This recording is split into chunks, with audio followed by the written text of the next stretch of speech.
Day started with a call from Randy Pitchford. He's feeling a little bit rough, feeling a little bit tough, and at Gearbox we prioritize people's health. So shut up, bitch! Yesterday, there were so many things I was never told. Well, Pax West has officially wrapped, and just to keep it as brutally honest as humanly possible, with an hour allotted to, well, simply put, 58 minutes of nothing and maybe about 5 minutes of Randy Pitchford's notes. And we're going to break it all down here today. But before we get into that gusher that had no filling on the inside, keep in mind that a lot of us were hoping to hear more than just, quote, there's 4 new Vault Hunters, and quote, it's the same universe, and that the planet from the trailer is indeed a hidden planet.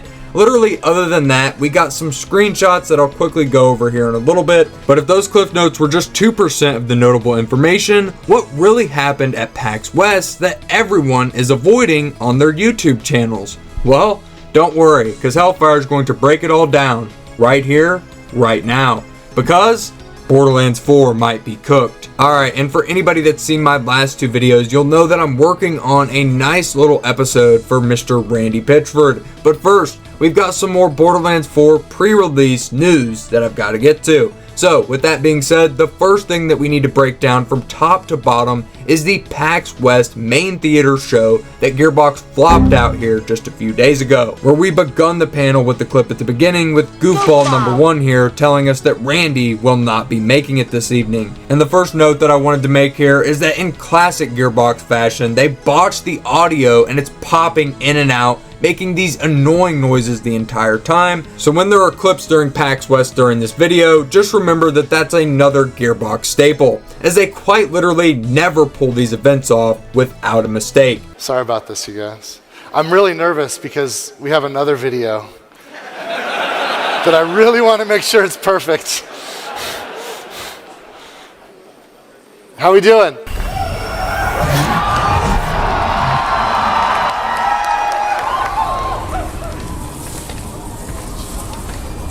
Thank you so much for making time during PAX, and welcome to the Gearbox main theater show. We're so thrilled to have you here. So, okay, Randy, what's up? He's feeling a little bit rough, feeling a little bit tough. How do you do that? How do you do that? What the hell is going on?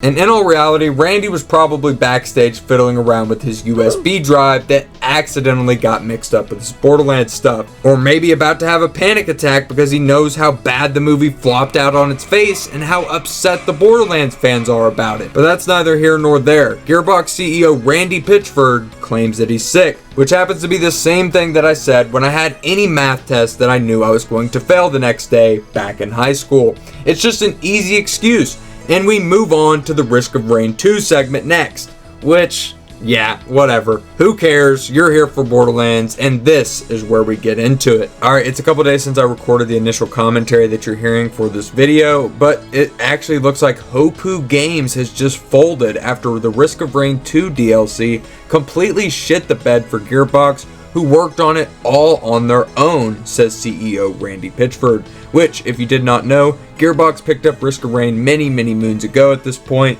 and now that they've secured the big franchise, it looks like the employees at Hopu Games have just decided to go ahead and take some jobs over at Valve, abandoning their unannounced game known as Snail. As you can see, they put it there in a recent Twitter post. And if you're not aware, it's a rather small team, and they are all now working for another company, which is just further proof that Gearbox is full of idiots, as they claim that they were going to keep them close to the IP that they built up, that being the Risk of Rain franchise. Unfortunately, it looks to be anything but the case, with Randy saying that it's just some, quote, jank that they've tolerated. I'm sure these are issues that can be resolved, but it's definitely a shame to see the lack of care also start to shift its way over to a franchise that has a nice little cult following. I personally am not a huge fan of this genre of games. The roguelite, just those types of games just aren't for me. But even I beat this game a couple of times and unlocked almost every single character. So it is pretty unfortunate to see, and I just wanted to add this in here as it does actually relate to our story, as of course Gearbox just said that the recent Risk of Rain 2 DLC was all by their hand.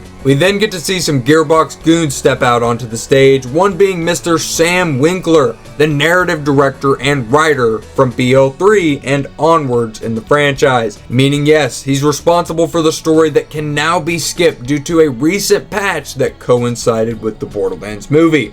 But hold on now. Can we go back just a couple of steps? Because that same story that can now be jumped over with the game giving you an option to start a max level character right off the rip is the same story that Mr. Sam Winkler himself called us bigots or uncreative for criticizing their industry practices that saw these writers outsourced to other companies that injected their own ideas into it. And I've already broke that entire situation down just here a few months ago in this video right here. So please check that out if you're at all interested. I will leave it in the description below, as it was a clear indication of Gearbox being a tone deaf company to the reality that we currently live in. So now that you know a little bit about who's up on this stage, we get into some of the free garbage that they were trying to sell and give away. And holy hell, the amount of cringe that pursued during this Borderlands panel was fucking embarrassing, as we now begin the supposed game that's called quote unquote swag or fail, where we see a woman walk out on stage looking like this. Erica Hollinshead, director of franchise, creative development. Hello, darkness, my old friend. And out of all of the new merchandise that they're trying to promote here, the first thing that they want to show off is this handsome Jack body pillow. They then show us some more terrible looking merchandise, including this bland black t-shirt with a vault symbol on it, or these cheap ass looking plush toys. And holy hell, this woman, the moment that she walked up on stage, she starts spitting some of the most forced dialogue that I've ever heard in my entire life. The look on her face is, I don't want to be here.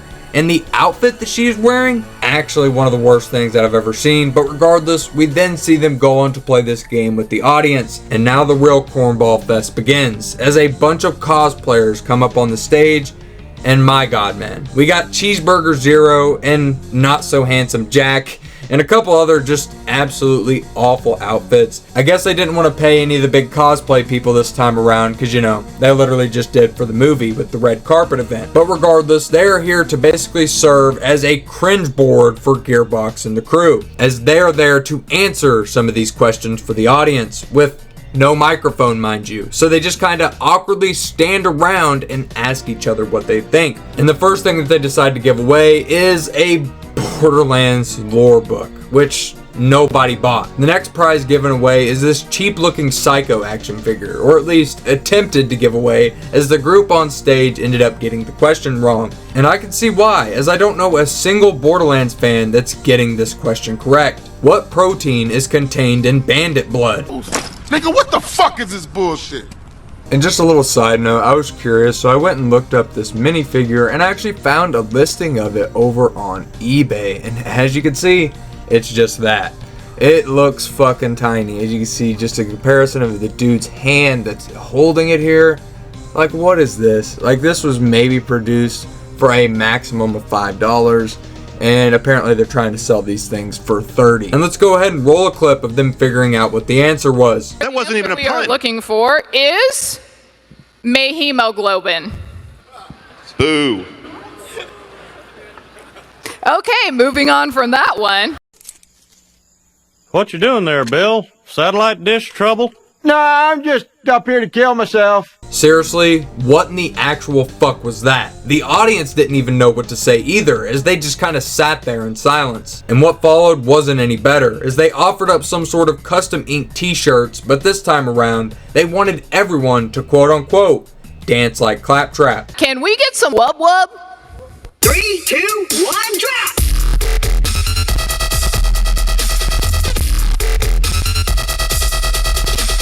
You too, Sam, come on!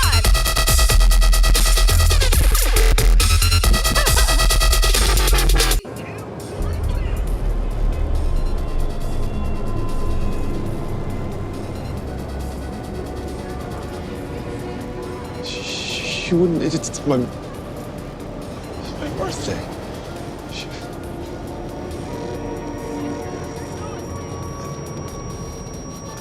Which then leads us into them trying to give away something that also nobody else is buying.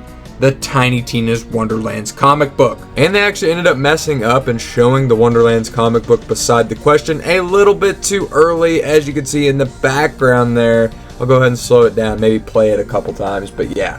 Vintage Gearbox with yet another stupid mistake. And hell, you can tell that they wanted to get rid of this one, as look at the question that they gave it. By a landslide, this was the easiest one out of this entire little game, as everyone knows that Brick is the prettiest siren. Now, pick your characters. You got the Necromancer, the Commando, the Siren. Siren. Dibs. My siren's name is Brick, and she is the prettiest. I mean, fire! No, that's what he's saying, bro. Like, yo, this is peak. This is peak. There's nothing that can be done here that can be improved on. This is peak. Which is followed up by the most forced 420 joke that I've ever heard. 20. Yay! 20. Everybody Where's the 20? wins. 20. We have so many 20s up here. We have 420, you guys. All right. That was not even an intentional joke. Which is followed up by them giving away another thing. Then this time it's the Bunkers and Badasses board game to basically no reaction at all from the crowd. So of course, what better way to get the crowd engaged than to have Mrs. Swag t-shirt here with the suspenders go ahead and force the crowd to cheer. Why don't we just give them another Bunkers and Badasses? You guys, we are not going to do that if you're not hyped. Come on.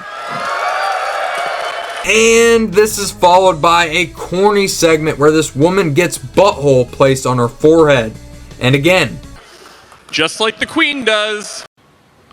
I don't think it's funny. like what the fuck are they doing? And this is also a good time to go ahead and mention it. This woman should never be on a stage.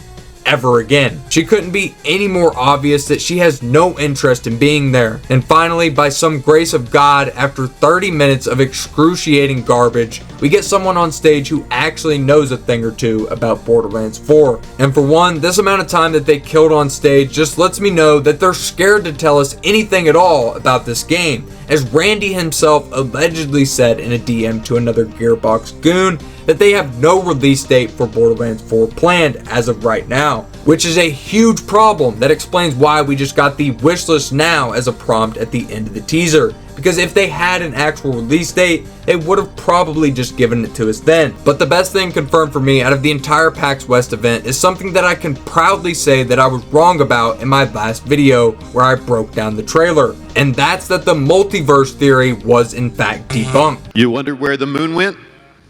There it is. It went somewhere out in the 6 galaxies.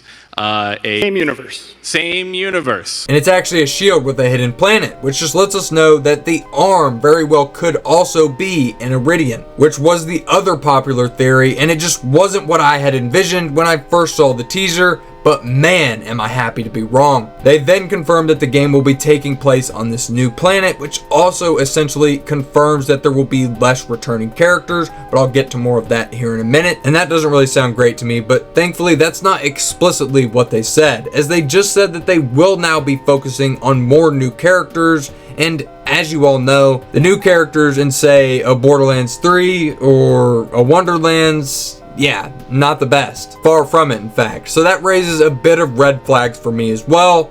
But then they say this. I can confidently say we're making the best Borderlands game to date. Yeah. Stop the cap. Stop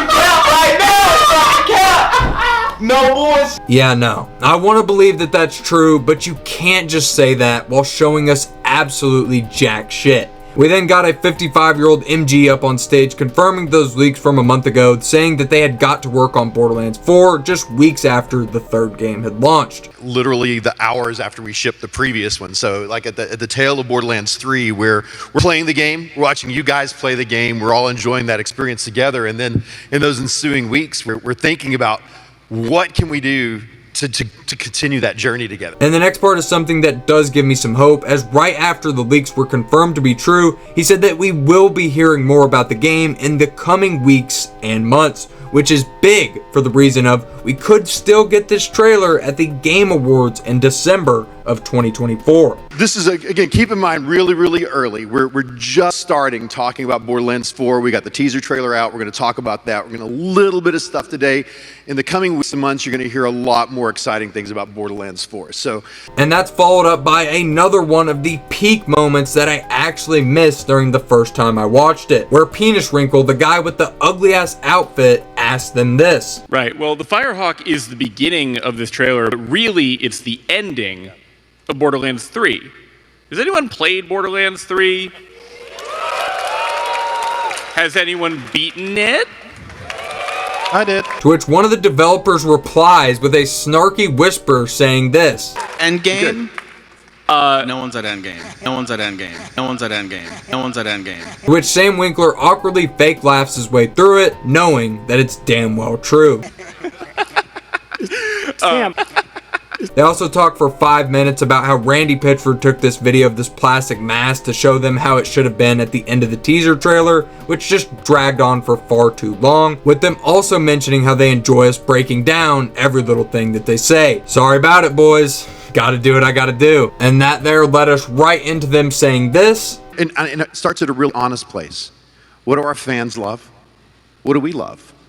No. You want money and we want fun video games. What we want are not the same. And for this guy to sit there and act like it is made me audibly groan at my computer monitor. You just got done telling us that you damn near abandoned Borderlands 3 after launch by starting work on the 4th. So don't sit there and act like what you want is the same as the consumer and say that it comes from an honest place. Just go ahead and get that shit out of here right now. And right after that, they had this to say about the community feedback. We get some very clear and direct feedback, and it's part of our job to read it all. I promise you, we have gotten some very clear messaging from the community, and we're very fortunate to have the community that we do have, that you guys are passionate enough to give us feedback. So make sure everyone knows that's not lost on us, and we do watch our socials. I hope you do. I really fucking hope so, because my God, we've been screaming from the fucking rooftops for years, and all you've done is blame us for your mistakes.